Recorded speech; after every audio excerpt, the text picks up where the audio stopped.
All right, folks, welcome to All Waves Considered. I'm your host, Rob Fink. And I'm your host, Julius Spicciani, and we're going to be talking about the surf from the 22nd and the 23rd. That Friday was an onshore wind day.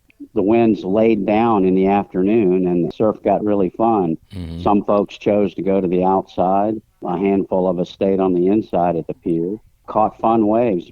You weren't able to make it out on the 23rd, but can you tell me a little bit about the weather conditions on that day? Well, that was one that was a great setup for the local surfers. Swell was there, the wave height was there, the wave period was good. The offshore winds held up till morning time to come through, so it wasn't blown flat overnight. Surfers got up and got on it early and enjoyed some really good conditions for Pensacola. Rob, you've been a constant since I've been a surfer. Not even a year into surfing, I ended up buying a board from you. I've seen you in the lineup for as long as I've been surfing. Can you tell me about your surf career? I grew up in East Hill. Probably the big influencer was a family named Falbo. There was Binky Falbo, Jimmy Falbo, and JB Falbo. And I used to play up at Zamora Park with them in East Hill all the time.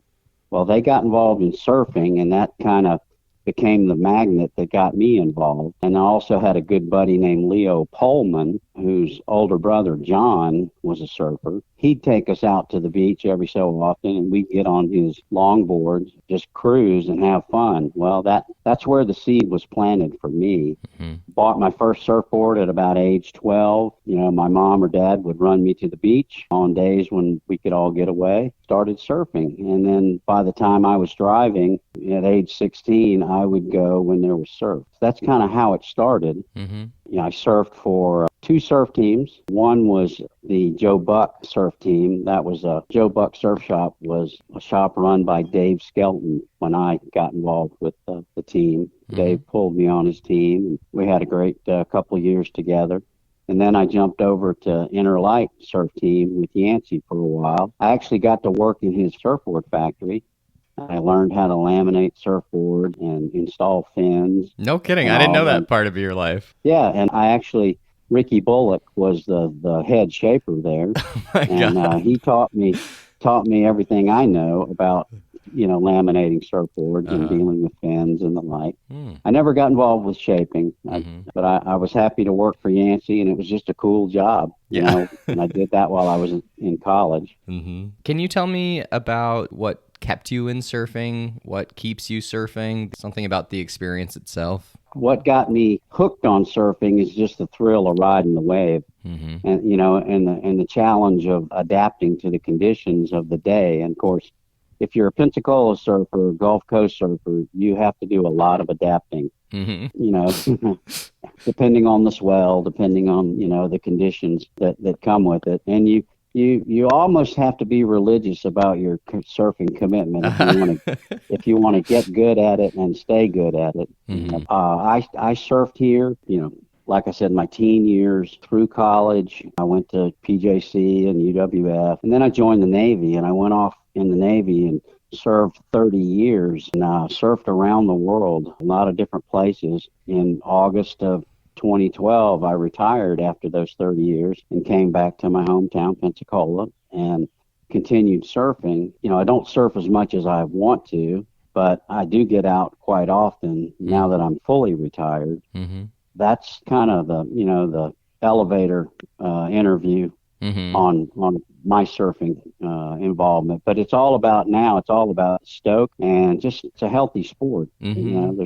There's not too many sports where you're relying on your upper body for the majority of the wait time. Yep. Just to catch the wave and pop up and go. Right. Yeah.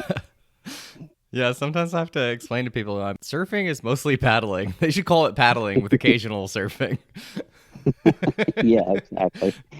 And now I enjoy getting out with the old buddies that are still out there and seeing all the young guys that I've met over time. Mm-hmm. There was about a 30-year period from early 80s to 2012 timeframe where I was not in the Pensacola area, but I was off somewhere with the Navy, and usually that was by the coast, a coast. Yeah.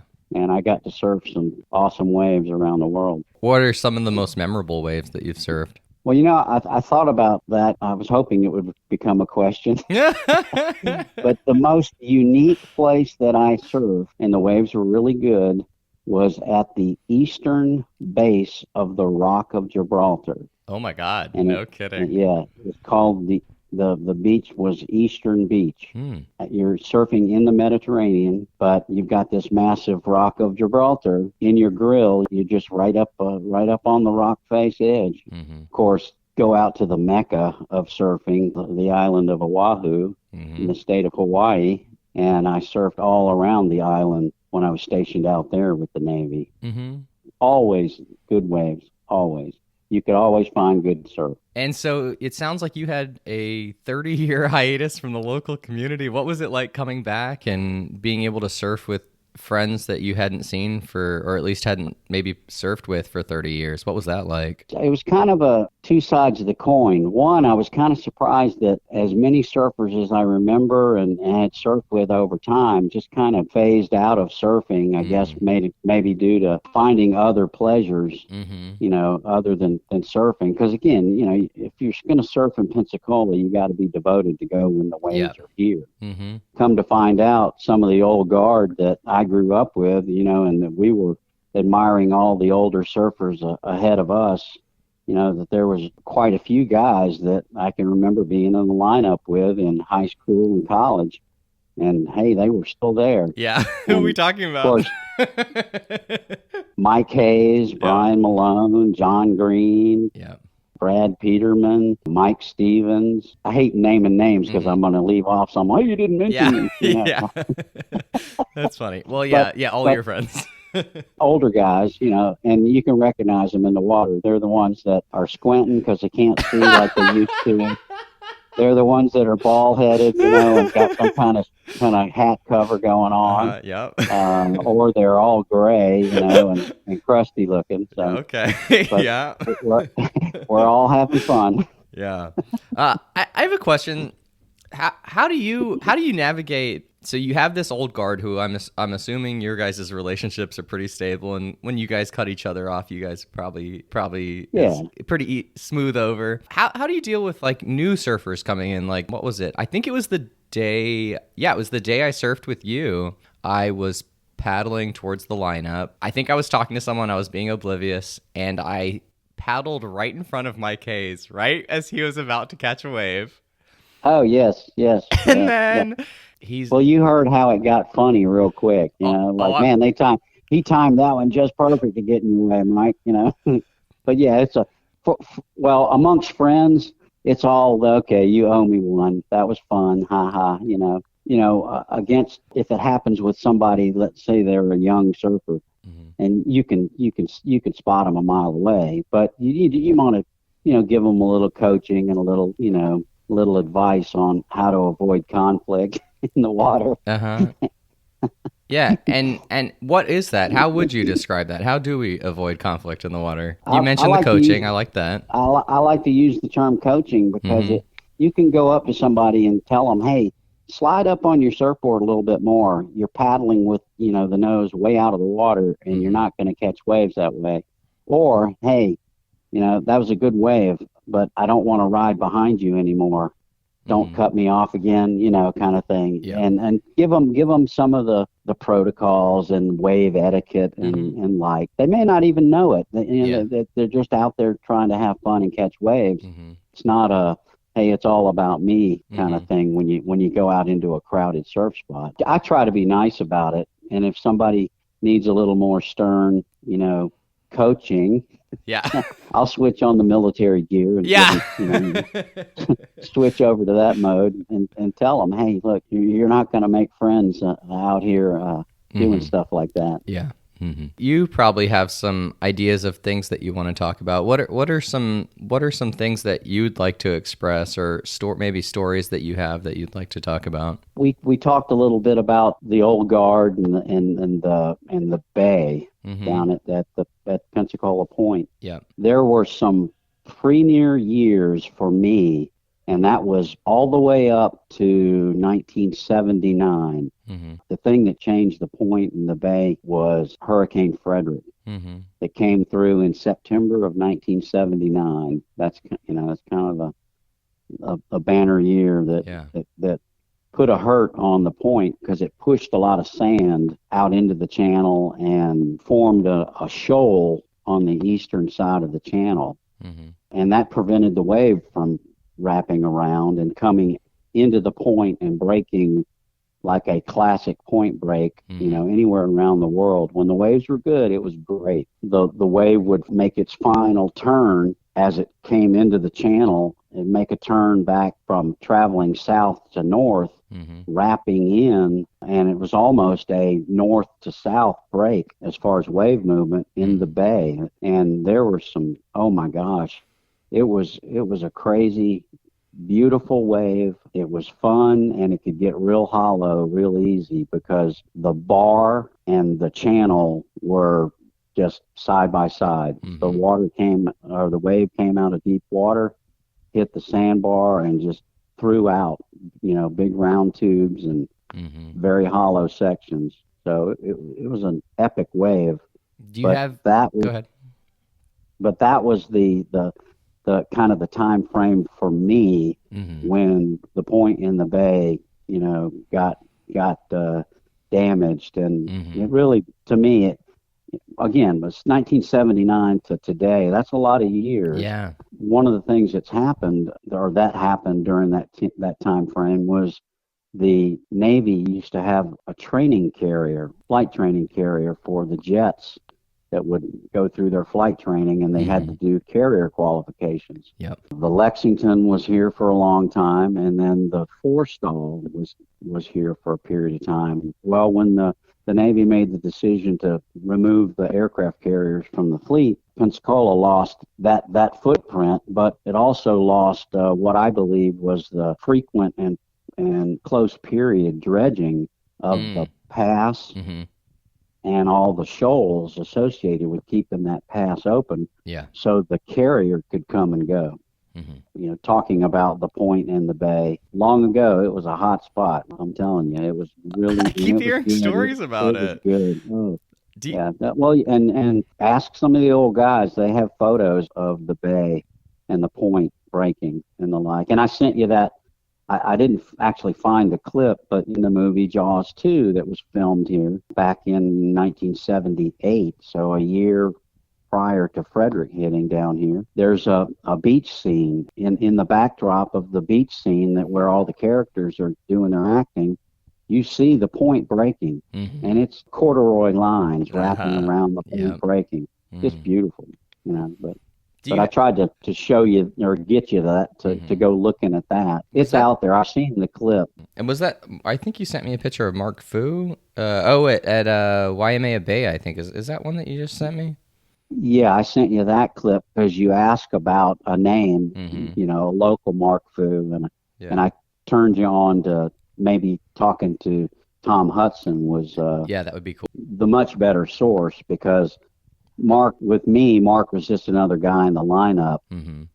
The guys from Gulf Breeze High School in that area where Mark went to school, they had their very close relationships. Yeah. Can you tell me about some of your favorite memories surfing in Pensacola? A lot of times when you think back on days gone by and my younger years of surfing, I actually, if I had to cast a vote, I would say the surf was better long ago.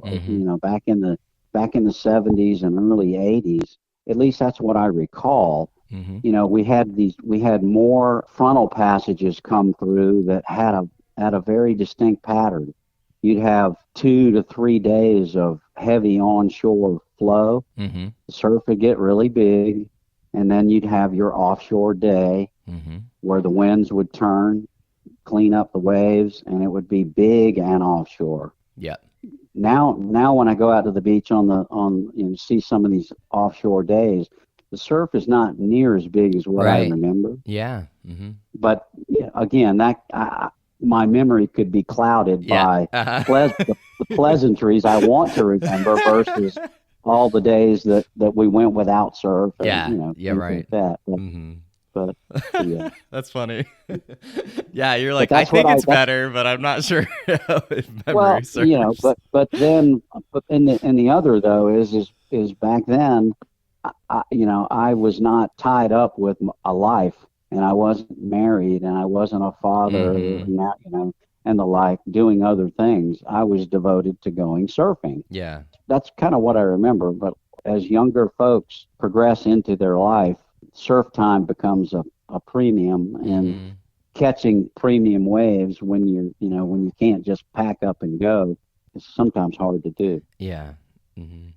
I'll tell you something that has improved that young folks won't appreciate until I nudge them into the idea. The internet and the web cameras Yeah. and all the access to surf forecasting and the like. Mm-hmm. Oh my gosh, we didn't have that back in, when I was in high school and college. Mm-hmm. It was, you looked at the weather map, in the paper to Yeah. kind of get an idea what was Yeah. going on. Uh-huh. And you watched the local news and the national news to see what weather fronts were coming. Mm. And then you kind of registered, okay, I'm seeing what's being forecasted. Now we've got this easterly or northeasterly to easterly to southeasterly flow of wind. You call Interlight Surf Report, Yeah.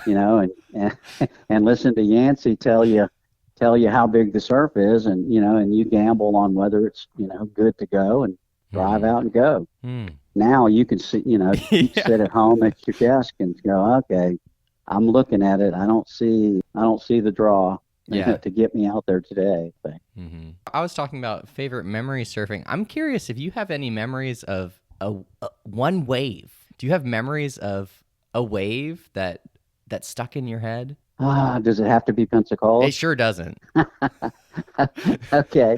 Well, there was this. Okay, this is out on the island of Oahu, Mm-hmm. a break that is very close to the mouth of Pearl Harbor, and it's on the west end of what's called Reef Runway. Was a spot called Honeymoon Beach, and it only broke on very big south swells to the Hawaiian Islands. And I surfed a couple of days there, but very specifically, I remember a wave. The surf was about maybe head high, and on the sets, it could be as big as double overhead. I just remember taking off on a wave and thinking to myself, okay, this is gonna be a hollow wave. Mm-hmm. And I cranked off the bottom and pulled up in the pocket, and it was like I was getting shot out of a gun barrel. Yeah. It was like the most pure, energy-focused wave I'd ever surfed on, and I got thrown down the line gracefully, in the tube, Yep. thrown down the line in a microsecond, Mm-hmm. and I popped out of this big barrel, just hooting and going crazy, because I had never propelled down the wave face and as deep in a tube as I was on that wave. And I remember it to this day. That's beautiful. That's beautiful. Yeah, it was just a magic moment, chiseled in my brain. Yeah, I love But that. a lot of good surf all over the world, but that's probably the best one wave that I remember. I love that. We're getting into the point where I have more interview than footage, but But I still we're gonna edit stuff. I've got B-roll, my Kodiak B-roll that's gonna end up on the end of it. But I am curious: is there something that you wish I had asked you? Well, we talked about the things that I thought we'd talk about, but Pensacola surfers are unique. Pensacola surfers are a devoted bunch of guys, and the wave conditions aren't always conducive to pulling off the big maneuvers and the stuff we see at these premier surf breaks around the world. But when a Pensacola surfer packs up and goes somewhere else to surf, you're going to see, or what I have seen, is that we fit in nicely after learning the break that we're visiting. Mm-hmm. And the appreciation factor is huge. The locals are going, oh man, this is kind of it's not an epic day. Yeah. And we're like, we're heaven on earth, kind of thing. It's like, oh man, wow, this is bad for you guys. I can't imagine a good day, Yeah, I love that. Glad you pulled me out of the crowd, because there's a lot of guys out in the Pensacola area that have got great stories. You know, they stayed around Pensacola. They didn't go off to see the world and serve the nation like I did. So they're going to have more in depth, a different view of, you know, Pensacola surfing than I did. But man, I'm happy to be back. I wish we had more surf. Yeah. Wish we had more better surf. This is where my heart's got me. So, of course, now I'm a granddad. Oh, all my kids tried surfing, and 2 of them it stuck with. Oh, cool. My oldest and youngest, Danica, my son Cameron, both still surf. Kylie, my middle child, she'd rather sit on the beach and you know, have fun on the beach. Now I'm got grandkids that are getting interested, and that's fun. You know, to see them get out on a wave, you know, get pushed into waves, ride it right up onto the beach, you know, kind of thing.